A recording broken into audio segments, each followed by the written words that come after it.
নড়ে, বাতাস ওঠে ভোরে ভোরে চষা মাটির গন্ধে, সবুজ প্রাণে গানের লেখা, রেখায় রেখা ডায়রে দেখে, মাটির কোন তরুণ কবি নিত্য দোদুল ছন্দে, ধানের শেষে পলক ছোটে, সকল ধরায় হেসে ওঠে, অঘ্রাণের এই সোনার রোদে পূর্ণিমারে চন্দ্র। রবীন্দ্রনাথ ঠাকুর। মধু মাঝির ওই যে নৌকাখানা বাঁধা আছে রাজগঞ্জের ঘাটে, কারো কোনো কাজে লাগছে না তো বোঝাই করা আছে কেবল পাটে, আমায় যদি দেয় তারা নৌকাটি আমি তবে দেবো 100 টাকা রাখি, পাল তুলে দেই 4টে 5টে ছোটা, মিথ্যে করে বেড়াই না কো আটে, আমি কেবল যাবো একটি 7 সমুদ্র 13 নদীর পার, তখন তুমি কেঁদো না মা যেন বসে বসে একলা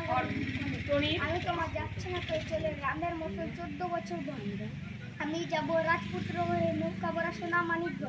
আশিকে আর শ্যামকে নেব সাথে, আমরা শুধু যাব মা 3 জনে, আমি কেবল যাব একটি বার 7 সমুদ্র 13 নদীর পার, ভোরবেলা দেব নৌকা ছেড়ে দেখতে দেখতে কোথায় যাব বেশি, দুপুরবেলা তুমি পুকুর ঘাটে আমরা